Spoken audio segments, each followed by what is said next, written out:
Hello everyone, my name is David Cater and I just completed my PhD at University College Dublin and ICRAC, where I studied lithium pegmatites in Southeast Ireland. Currently there are two principal sources for lithium. One of them are subsurface brines below South American salt lakes and the other one are hard rock deposits in the form of lithium pegmatites. The brines are shallow groundwaters and they're typically rather low grade in lithium, but the volumes of these groundwaters are huge and they can form huge resources with up to 10 million tons of lithium total. Lithium pegmatites, on the other hand, have typically much higher ore grades, up to 1.58% of lithium per kilogram of rock, but they're typically rather small and only very exceptional pegmatite deposits reach more than 2 million tons of total lithium. Taking a look at a brine operation in the Salar de Atacama in Chile, we see that these operations have a huge spatial footprint. The scale by here is 6 kilometers, and the whole operation is not only these brine pools you can see here, but also between the brine pools we have a grid of boreholes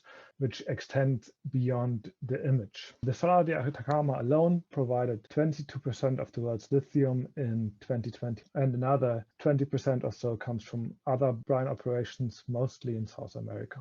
When we take a closer look at these brine pools, the scale by here is 600 meters, and the brine is pumped from below the salt flat into these pools to evaporate to reach the desired lithium concentrations.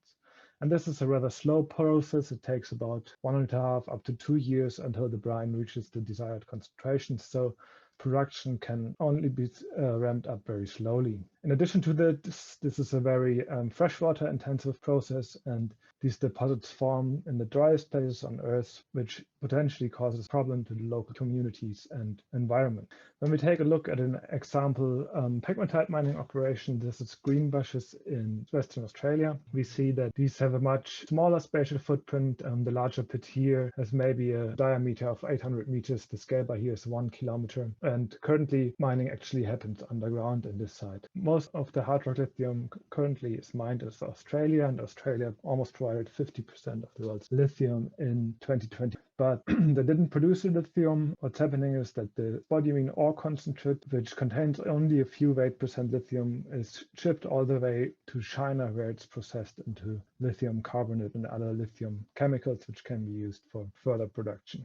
When we take a closer look at this pit here, it's called the Cornwall pit. We see the pegmatite body, which is being mined here in white. Greenbushes is mined for lithium, but important byproducts are tin and tantalum, which are often regarded as critical elements as well. And Greenbushes actually started as a tin mine, which is reflected in this name, Cornwall pit. Besides uses in lightweight aluminum alloys, ceramics, glassmaking, and pharmaceuticals, the most important use of lithium is in rechargeable high-energy density batteries. And in recent years, there was a first boom in lithium demand driven mostly by consumer electronics, but now, and especially in the foreseeable future, the main driver of lithium demand will be electronic vehicles and renewable energy storage systems. The most important use of tin is in electric solder. In 2019, nearly 50% of the world's tin production was used for solder, and even though electronics are increasingly miniaturized, the absolute demand for tin solder is assumed to rise. And another 7% or so are used in lead-acid batteries, and a large share of that is used for electric bicycles in China. Tantalum is another element important for modern electronics and is used for capacitors. Tantalum capacitors were crucial for the size reduction of mobile phones in the 90s, and it's one of those elements that is responsible for the fact that we are able to carry powerful computers in our pockets. So because of its use in batteries and for electric vehicles and renewable energy storage, lithium is one of the key elements for decarbonization, which makes it important for sustainable cities because these can only be sustainable with strongly reduced carbon footprints. Building of infrastructure for renewable energy and electromobility will not only require lithium, but also a range of other metals, including tin and tantalum. Apart from that, the current lithium production is neither green nor sustainable because of the problems I mentioned earlier involved with brine production and the long marine transport routes involved with production from Australian spodumene in China. So if we would have more domestic supply chains, more responsible production and consumption would be possible. So proper sustainable development would mean that we have exploration and eventual production, for example, locally in Europe or other jurisdictions. So how does geological research fit into this? Here we see the cycle of any mined material. The first 4 steps are exploration, mining, processing, and the raw material. Geology, mineralogy, and geochemistry research comes even before that, and especially feeds into all of these first steps. Ideally, we would like to reach a circular economy, but for the foreseeable future, recycling can only supplement the growing demand. So what does this mean for research on lithium pegmatites? First of all, deposit models for lithium are not nearly as advanced as for high demand metals such as copper. Exploration models for lithium pegmatites are limited and not widely applicable. Vegetated and glaciated terrain, as typical for Central and Northern Europe, for example, poses additional challenges to exploration, and the poorly understood but complex internal structure of lithium pegmatite deposits has direct implications for mining and processing. So let's have a look at the lithium pegmatites in Ireland. Here we see a geological map of the southeastern Ireland, and in red we have the late Devonian, late Caledonian, Leinster batholiths, and on the eastern flank we have a major regional shear zone, the East Calder Deformation Zone, and within this shear zone we have the Leinster lithium pegmatites. Taking a bit of a closer look, we see that the pegmatites entreat both granites of the Leinster batholith, but also Ordovician metasediments and metavolcanic rocks, and these pegmatites coincide with the Kilkerry member, which are andesitic amphibolites, as well as the Monorque member, which contains tourmalinites and corticules. And when we follow this trend further to the northeast, we encounter tin tungsten vein deposits, and further northeast we actually have also some subeconomic gold quartz veins.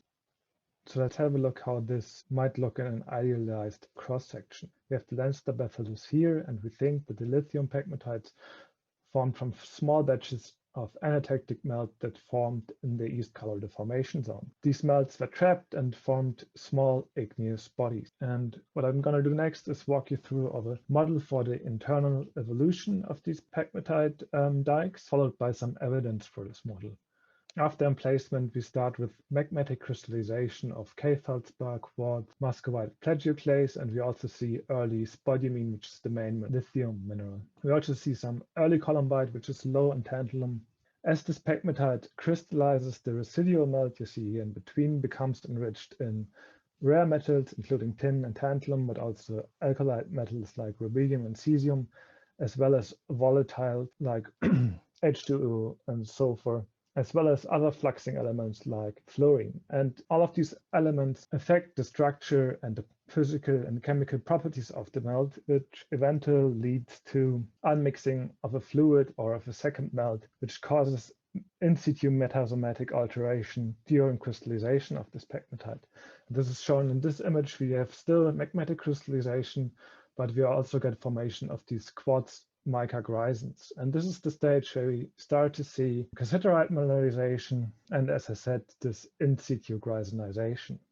As volatiles more and more become enriched in the residual fluids, we start to get into a third stage, which is characterized by hydrothermal processes. Here we see hydrothermal tin and tantalum minerals, which are hosted by pervasive albitites, and we also see evidence for interaction with the host rock and the formation of geochemical halos around the pegmatites. So let's take a look at some of the rocks. The early magmatic lithologies are characterized by very coarse-grained material. Here we have barren pegmatite, which only contains K-feldspar, quartz, minor plagioclase, and muscovite. On the upper right, we see medium-grained spodumene pegmatite. Here we see coarser-grained spodumene pegmatite. And as crystallization goes on, we come into this, what we call the magmatic hydrothermal centration, where the late stage fluids start to alter what is crystallized earlier.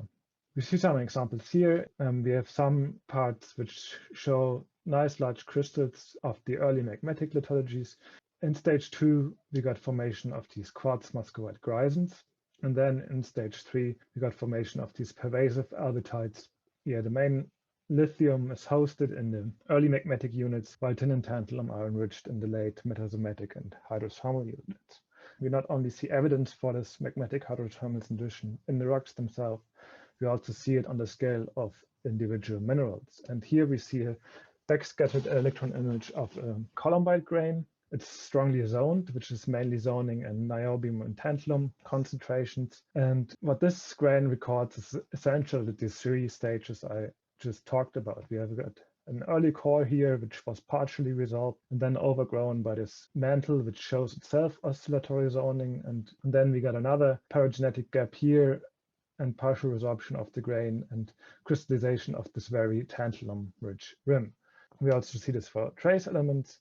And we also see this not only in columbite, similar patterns and systematics are also observed and studied in white mica and cassiterite. And when you're interested in more examples and more details about this model, I would like to invite you to check out these publications.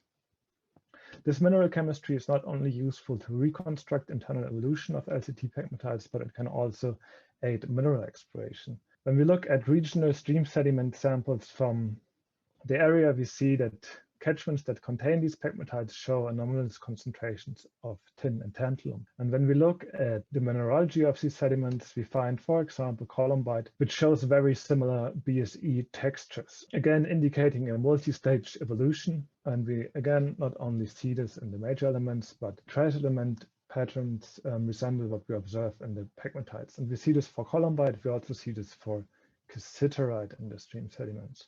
So anomalous tin and tantalum stream sediments is caused by cassiterite and columbite directly sourced from the pegmatites, and the textures and chemistries of these minerals are indicators of their source. To summarize, magmatic crystallization in LCT pegmatites is followed by metasomatic and hydrothermal processes which remobilize and redeposit critical elements. Lithium was deposited in early magmatic units, and tin and tantalum are enriched in late subsolidus units. The geochemical halos that form towards the end of the pegmatite evolution during the hydrothermal stage can point towards the LCT deposits, which is quite useful in exploration. And as we have seen with the stream sediments, the geochemical and mineralogical signatures that form during the magmatic hydrothermal transition transfer into stream sediments, which allows us to use columbite and cassiterite as indicator minerals for these pegmatites. Thank you very much for your attention.